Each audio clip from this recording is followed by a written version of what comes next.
Oi, eu sou Rosinaldo Luna e este é o podcast Cultura Além do Óbvio, uma produção dos estudantes de produção cultural do IFRN.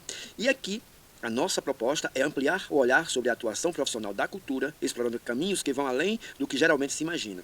Queremos conhecer diferentes trajetórias, ouvir experiências e entender como estão atuando os egressos do curso no mercado de trabalho. O podcast também nasce com uma forma de divulgar o curso de produção cultural do IFRN e de dialogar com quem tem interesse em ingressar nessa área, mostrando a diversidade de possibilidades que ele oferece.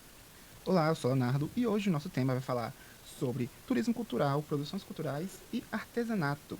Temos aqui a nossa produtora, egressa do curso, Carliane Rosemond, que se formou no ano de 2024 no curso de produção cultural do IFRN Centro Histórico. Olá, pessoal, tudo bem? Venho agradecer aqui o convite, né? Estou muito feliz de estar presente nesse projeto lindíssimo que vocês estão executando dentro da disciplina do curso de produção cultural e estou muito feliz por tudo. Nós é que ficamos felizes e gratos de ter na nossa bancada aqui uma pessoa com uma trajetória que você nos apresenta. Carliane Rosemond, ela é experiente demais em elaboração de projeto. Ela presta assessoria artística, gestão cultural, consultoria associativa, apoio técnico para a criação, gestão e desenvolvimento de associações. Além disso, essa menina tem mais de 100 projetos elaborados, produzidos e assessorados. Ela é agente transformadora de cultura, premiada pelo governo do estado, e é idealizadora da Una Atelier, especializada na arte do macramê, artesanato, que é uma das vertentes que ela atua. Com tudo isso, seja muito bem-vinda, minha querida Carliane Rosemond, ao nosso podcast. Então, iniciando o nosso podcast oficialmente, vamos conversar com Carliane sobre a relação dela com a memória, com o artesanato, com o Centro Histórico de Natal, como tudo isso interfere na vida da cidade. E a primeira pergunta é, Carliane, a sua trajetória transita entre o artesanato, o turismo e a produção cultural. Em que momento você percebeu que essas áreas não só dialogavam entre si, mas poderiam também se fortalecer mutuamente como estratégia de desenvolvimento cultural e econômico? Então, eu percebi tudo isso dentro do Instituto Federal, né? O Instituto Federal é uma mãe e o primeiro curso que eu fiz foi o curso técnico em guia de turismo, né? Me formei no ano de 2014 no curso de guia de turismo e dentro do curso de turismo eu também conheci a produção cultural, né? Porque quem estuda no Instituto Federal sabe que a gente, dentro de todos os cursos, né, não só no curso de produção cultural, mas de qualquer curso, a gente consegue desenvolver inúmeros projetos, né, a gente realiza inúmeras práticas profissionais dentro da instituição, né, sejam eventos, sejam projetos como esse, né, o podcast que vocês estão desenvolvendo. Então, no curso de turismo, eu não só aprendi sobre o turismo, sobre a função do guia de turismo, como também eu tive a experiência de atuar em vários eventos, né? E um deles foi a Teia Nacional da Diversidade, né? Que é a Teia Nacional da Cultura, que é um evento do MINC, né? Do Ministério da Cultura, que aconteceu aqui em Natal no ano de 2014. E através desse evento, né? Que eu conheci a produção cultural. E eu sabia do curso de produção cultural, mas eu não sabia o que era um produtor cultural, né? Como eu fazia o curso de guia de turismo, eu vi o pessoal da produção e tive essa experiência de trabalhar dentro da produção desse evento, né? Que o Instituto Federal ficou responsável por alguns setores, né? Alguns desenvolvimentos desse evento. E aí eu trabalhei exatamente dentro do setor de logística da TEIA, porque justamente dialogava com o turismo, que era a minha área, né, que eu estava me formando. Eu descobri que o turismo também estava dentro da produção cultural, né, porque quando a gente está trabalhando com um evento de uma escala a nível municipal, ou estadual, ou nacional, a gente precisa ter a atuação do turismo também dentro dele. Em que sentido? Hospedagem, contratação de transportes, né, vans, ônibus ou carros, né, privativos, né, além da hospedagem também a questão da alimentação, né, muitas vezes ou faz a contratação de uma empresa que trabalhe dentro do evento, como também a gente fecha parcerias com restaurantes, né, e quando a gente tem esse leque, né, de já atuar dentro da área do turismo, tudo isso facilita muito.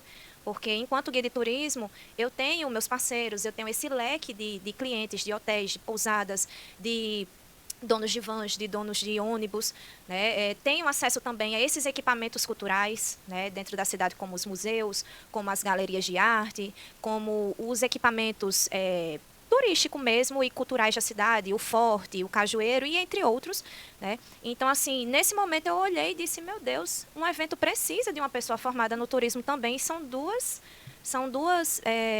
vertentes, né, duas modalidades econômicas que se dialogam, né, duas modalidades profissionais que se dialogam total.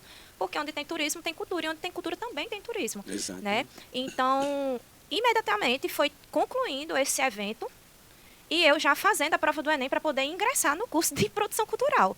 Né? Tanto que eu sou da turma de 2015. Foi eu me formando no curso de guia de turismo, em 2014, e já ingressando no curso de produção cultural em 2015. Né? Assim, eu não dei nem tempo do defunto esfriar, né? Como se diz a palavra, assim, o ditado, né? Não deu nem tempo do defunto esfriar, já está de novo aqui dentro, criatura. Né? Tinha um professor da gente que dizia que os alunos do IFRN é igual cururu. Né? Quanto mais você expulsa, mais está aqui dentro, mais está faltando. Né? Eu estou quase nesse processo. Né? Então, é muito disso, né? E foi nesse momento que eu percebi esse diálogo, né? E estou aqui. Que massa, Carliane. Mas eu vou voltar um pouco para o artesanato. Né? Artesanato é identidade, não é isso? Artesanato é identidade. A gente consegue identificar um povo por um traço específico, por uma cerâmica, a gente consegue identificar, saber de onde é a identidade cultural. Então, assim, como produtora cultural, já tem uma ligação com o artesanato, como artesã que você é, né? E como guia de turismo, juntou nesse ponto três pontos, só em um. Então, como é que você enxerga o papel do artesanato na preservação da memória e na geração de pertencimento dos territórios? Sobre o artesanato, né? Eu acho de suma importância essa modalidade econômica que faz parte da economia criativa. Né? O artesanato, ele de fato é a identidade de cada localidade. Né? Por exemplo, não tem como a gente falar sobre São Gonçalo sem pensar nas cerâmicas de São Gonçalo. Né? Não tem como a gente falar sobre Caicó sem lembrar dos bordados de Caicó, das bordadeiras de Caicó. Né? Então, assim, o artesanato, ele carrega a identidade de cada localidade, de cada território. Né? Lá em Capoeiras, né, nós temos Larissa Bianca, que é uma das produtoras culturais que atuam dentro daquele território. Quando a gente fala em Capoeiras, que é uma comunidade quilombola lá de Macaíba, é impossível a gente não lembrar da alimentação que elas fazem lá, o bolo de macaxeira, esse trabalho que elas fazem gastronômico lá, que também não deixa de ser um processo artesanal, né, um produto caseiro feito manualmente. Então, assim, cada território eu acho de suma importância essa questão do artesanato, sim. Ele fala muito sobre aquela localidade, ele fala muito sobre aquela identidade e ele carrega, assim, a memória dessas localidades, desses lugares, né? Você falou aqui sobre a importância do artesanato para a economia criativa, né? Então também vou querer perguntar para você, que é arte do que é educadora, com seus macramês, faz esse trabalho, como o artesanato pode ser uma ferramenta de autonomia financeira para o fortalecimento feminino e transformação social também. Que quem está produzindo não fica necessariamente preso naquela carga horária de trabalho, né? É uma coisa, pronto, eu como artesã foi uma das coisas que mais me segurou dentro dessa modalidade da economia criativa, né, que é o artesanato. Essa questão da gente ficar muito preso dentro de uma carga horária, dentro de uma empresa, né, naquele regime de CLT. Né, muitas vezes a gente tem outras demandas dentro de casa e o artesanato, ele ajuda muito nesse sentido, porque a gente consegue obter um valor financeiro mensal, a gente consegue ter aquela renda para poder pagar nossas contas e, ao mesmo tempo, a gente consegue dar atenção à nossa família, aos nossos filhos, né, às obrigações domésticas, né, estar presente com a nossa família. Né? Então, assim, a gente consegue fazer o nosso horário também. Eu não posso produzir agora porque eu tenho essas obrigações, mas de noite eu vou estar fazendo a encomenda. Né? Então, o artesanato, ele possibilita isso. A economia criativa, ela possibilita isso. Né? E a questão também da educação, né, que você perguntou, porque além de eu trabalhar com o artesanato, produzindo artesanato, hoje, atualmente, antigamente eu vendia mais, né?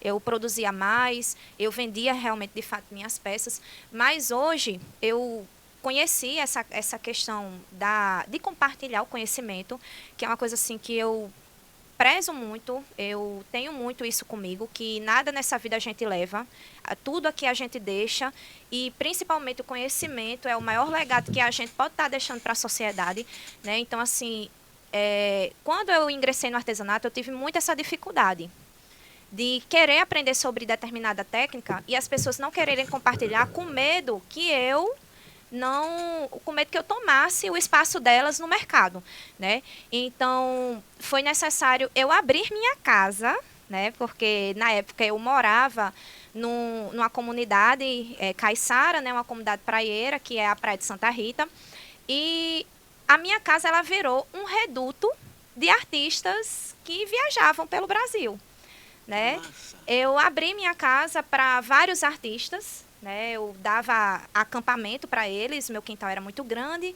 e eles acampavam debaixo dos pés de cajueiro, debaixo dos pés de coqueiro, né? E a gente se formava ali uma grande família, uma colaboração, meio que uma república artística, né? E com isso, eu conheci a técnica do macramê através de 2 irmãos que vieram de Alter do Chão, do Pará, né? Então, assim, como eles estavam lá em casa, eu olhei, eu disse, você poderia me ensinar? Ele disse, claro, senta aqui do meu lado, olha aqui eu fazendo. Então, aquilo começou a me despertar, né? Eu trabalhava de CLT, detalhe, né? Trabalhava de CLT. E quando eu conheci essa técnica, eu disse, eu lá quero trabalhar de CLT, eu vou vender a minha arte. Então, pronto, eu aprendi e comecei a comercializar a minha arte, tanto na internet como nas feirinhas de artesanato, né? Participei da Fiarte, participei da Brasil Mostra Brasil, participei do projeto Ecopraça, eu sempre estava expondo no projeto Ecopraça, né? E muitas outras feiras de Natal, né? Eu sempre estava ali presente comercializando meu artesanato, mas hoje, né? Eu não vivo da venda desse artesanato. Hoje eu gosto mesmo de compartilhar. Então, hoje, atualmente, eu trabalho com a capacitação, né? Eu ensino o artesanato, isso também me despertou na pandemia. Porque na pandemia, eu estava ali produzindo, porém, eu vi a necessidade de muitas pessoas estarem dentro de suas casas, sem saber ter uma manualidade para poder ocupar em suas mentes. E eu vi muitas pessoas entrando em situações de depressão, né? Várias amigas minhas, Carla, por favor, me ensina, eu estou precisando ocupar minha mente. Só ficar olhando essas notícias, só ficar olhando para o celular, isso não está dando certo. Então, na pandemia, eu desenvolvi um projeto chamado DIY Macramê, da Tradição à Inovação, né? Onde eu postei vários episódios, fiz a gravação, de eu produzindo o macramê, e compartilhei isso com minhas amigas, né, com várias pessoas que estavam em casa em situação de lockdown, querendo aprender uma manualidade justamente para poder estar ocupando suas mentes. Então, assim, além, né, do artesanato, também virou uma arte-terapia. Essa inovação, aliás, como é que eu vou dizer? Essa costura, essa ligação entre os projetos tradicionais e as novas tecnologias, né? Como é que você faz essa união da tradição e da inovação? Como equilibrar o respeito aos saberes ancestrais com a existência do mercado contemporâneo e das tecnologias digitais? Como é que você mantém esse respeito às culturas tradicionais, à forma de como isso existiu, linkando, no caso, com essas tecnologias de hoje, dos Instagrams, dessas redes? Então, tudo começou na pandemia, né? Porque antes da pandemia, eu vivia muito limitada a só um eixo, o eixo presencial, né? E aí, na pandemia, eu conheci a possibilidade de você ofertar essas capacitações, esses cursos de forma online, né? E foi quando eu conheci a questão do audiovisual, foi quando eu conheci essa tecnologia, né, do online, né, de estar explorando o online, justamente através desse meu projeto, o DIY Macramê, né, da Tradição à Inovação, que é o nome dele. E de lá para cá, né, eu vim desenvolvendo outros projetos, mixando o artesanato com essa parte da tecnologia virtual, né, da propagação virtual, de dar visibilidade ao artesanato de forma online, de forma virtual, que inclusive recentemente, né, eu idealizei um projeto, que é um projeto que eu justamente já queria fazer, só que ele de forma presencial, mas agora eu tive, depois da pandemia, esse insight, né, de desenvolver ele de forma online, onde eu pudesse alcançar mais pessoas. E foi o projeto Mulheres em Rede, que eu consegui, né, incentivo através do edital de economia criativa do Sebrae. Esse projeto, ele conecta várias mulheres artesãs de diferentes regiões daqui do estado. Infelizmente, eu não consegui alcançar muitas mulheres do interior, até porque os custos até essas regiões, elas são um pouco mais elevadas, mas eu fiz questão de abordar várias mulheres aqui, tanto de Natal, como também de São Miguel do Gostoso, né? Onde a gente ia com a equipe de produção visual, né? De audiovisual, perdão, realizar entrevistas, né, como se fosse um podcast, só que é uma entrevista visual, videocast, exatamente, né? E aí a gente ia, né, até essas artesãs realizar essas entrevistas, justamente para poder dar visibilidade a essas mulheres, né, que muitas vezes, pronto, algumas delas não têm esse investimento do online, né, mas que através do projeto ficou lá um release sobre elas, né? Sobre a divulgação do trabalho delas, sobre a atuação delas, né?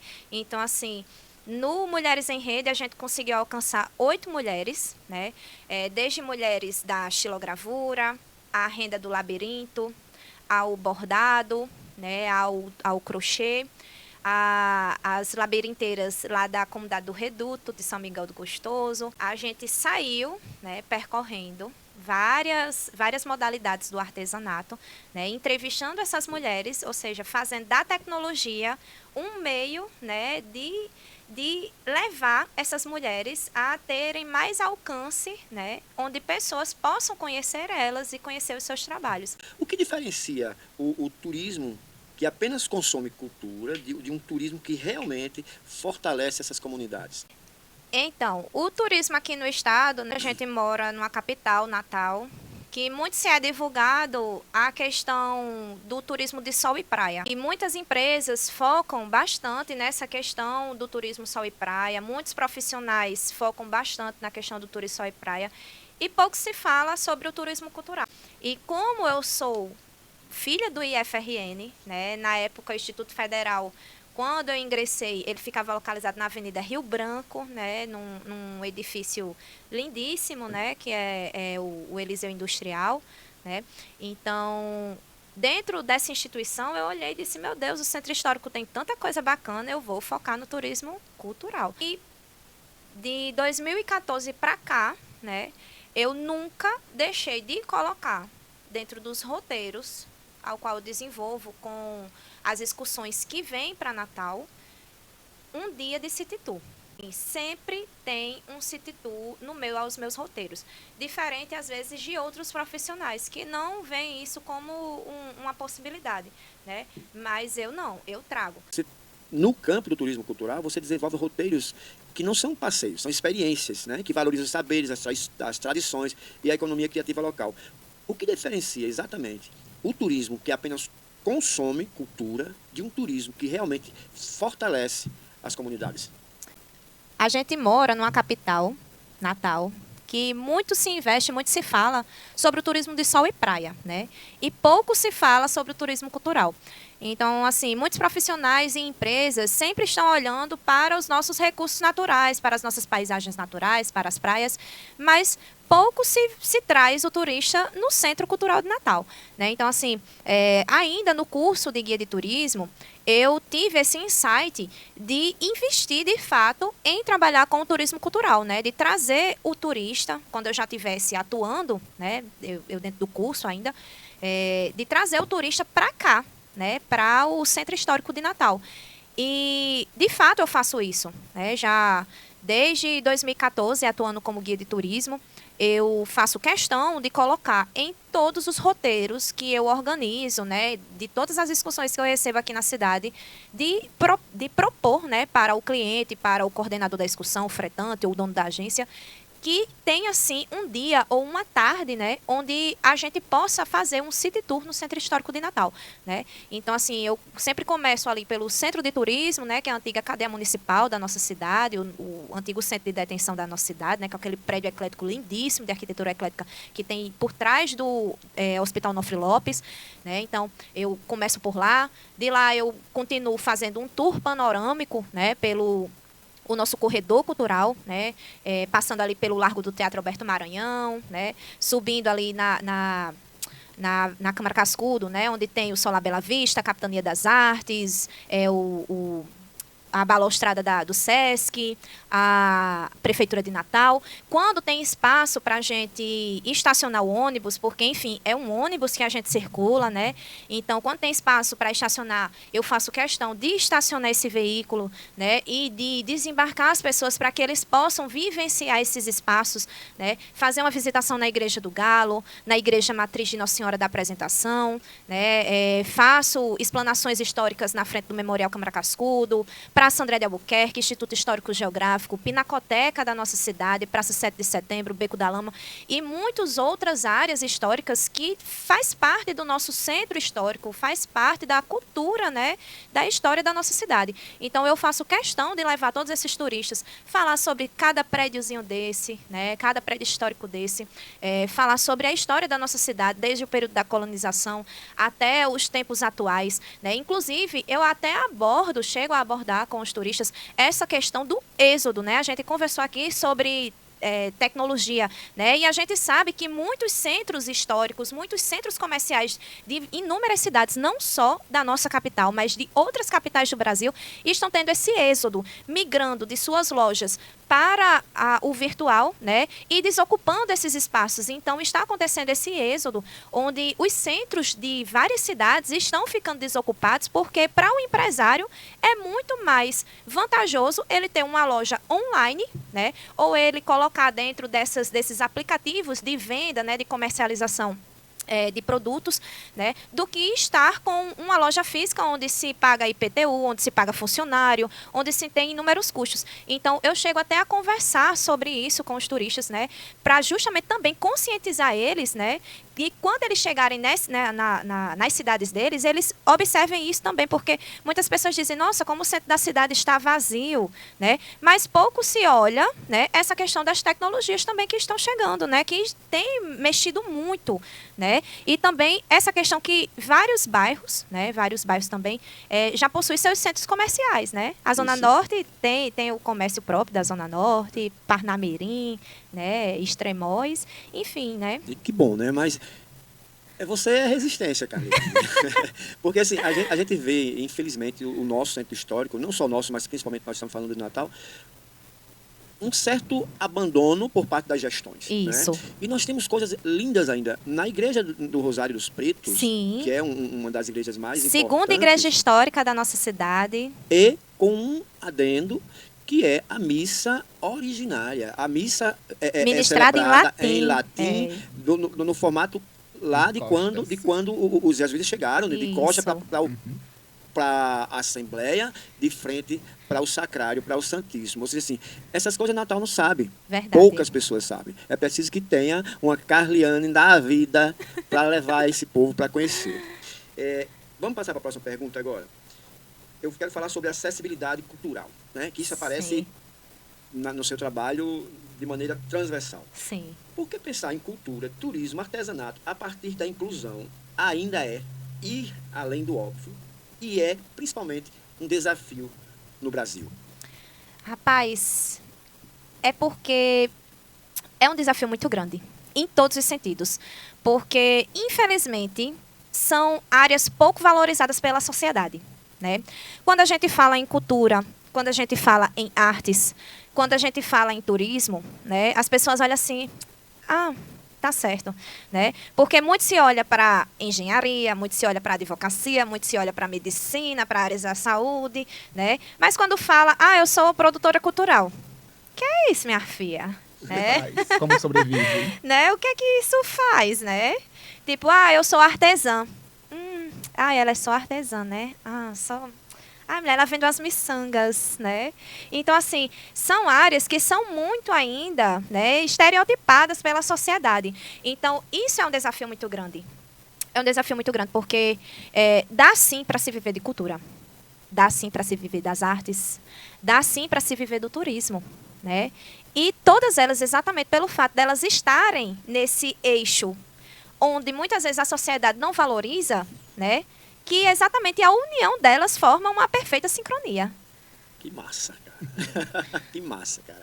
Aí, aqui, para finalizar nossa última pergunta para você, vou querer saber aqui, ó. Quero que você passe um conselho para quem está começando nessa área de cultura, turismo, artesanato. Qual conselho você dá para construir uma trajetória sustentável, ética e conectada com o território onde se vive? Gente, um conselho que eu dou para vocês é façam. Não tenham medo de fazer, né? Eu acho que já cheguei a falar isso aqui com outras meninas, né?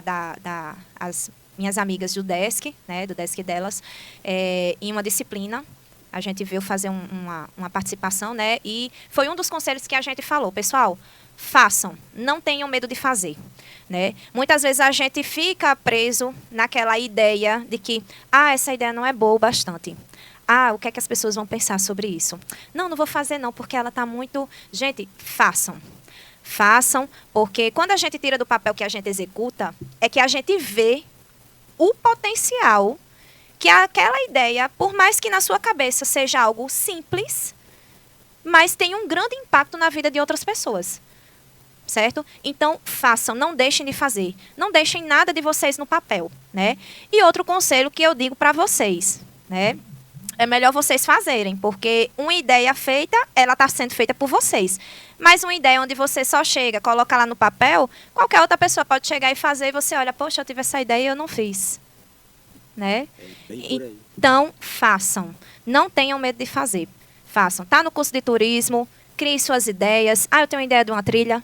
Tenho uma ideia do turismo cultural. Vou fazer um turismo aqui de bike. Façam, né? Estou no curso de produção cultural. Eu quero fazer esse sarau, quero fazer essa exposição, quero fazer esse podcast. Faça, né? Tá no artesanato, quero fazer esse produto. Faça. É o que eu digo para vocês. Façam. Não deixe nada de vocês no papel, nada enterrado dentro de um baú. Coloque para fora e pensem fora da caixa de vocês, né? Pois então, é isso aí. Gente, nós entrevistamos hoje, agora, nesse momento, estamos entrevistando ainda Carliane Rusmon, produtora cultural, ativista social, guia de turismo, 1.600 coisas ao mesmo tempo. E mãe. Mãe de? Naam. Naam. Um beijão para você, Naam. Mas, minha querida, eu gostaria de lhe pedir uma coisa. Um espaço para compartilhar um produto cultural que tenha te inspirado ou que você tenha consumido. Um espaço... Meu Deus. Gente, são muitos. Só quero um. Valha-me Jesus. Vai dois, vamos deixar dois. Gente, eu acho que tudo me inspira. Eu acho que tudo me inspira e acho que não se resume a um espaço. Às vezes, por incrível que pareça, é um pôr do sol que me vem uma ideia assim, me elaborando na cabeça. Né? De um pôr do sol, às vezes de uma cena no Centro Histórico de Natal, né? Recentemente eu estava no Bar do Pedrinho, né? São mais de 50 anos de tradição no Centro de Natal, né? Então, assim, muitas vezes eu estou ali naquele espaço, porque eu gosto muito da comida de lá, né? Gosto muito do ambiente, né? Então, muitas vezes eu estou naquele espaço e me vêm várias ideias, né? As pessoas de lá, né? A receptividade, o desk delas, né? Que é o nosso espaço também, é nosso coletivo de mulheres produtoras culturais, a nossa salinha lá a sala 1013, lá no Barão da Rio Branco, lá de cima a gente olhando a cidade se movimentando, então surgem muitas ideias, né, lá no desk delas também. Então, acho que tudo me inspira, gente. A gente não tem que ficar, né, só dentro daquele limite, não, né? Nós somos infinitos, né? Eu tô aqui com cara de abestado, olhando para essa mulher falar tudo isso, com energia, com a vibração que ela tem. E o olho, gente, vocês precisam ver o olho dela falando disso. O olho de quem é apaixonado realmente pelo que faz. Eu sou. Bom, é isso, gente. Só indicação massa. Carliane. É Carleane. Carliane. Foi um prazer receber aqui. Muito obrigado por voltar para o IFRN, essa casa que está sempre de braços abertos para receber todos vocês. E agora, vamos passar as redes sociais. Agora, gente, vocês podem estar seguindo aí o desk delas, né? Que é o principal. O Runa Atelier, que é o meu ateliê criativo, né? Meu ateliê onde eu desenvolvo o macramê. HUNA.atelier. Runa Atelier, né?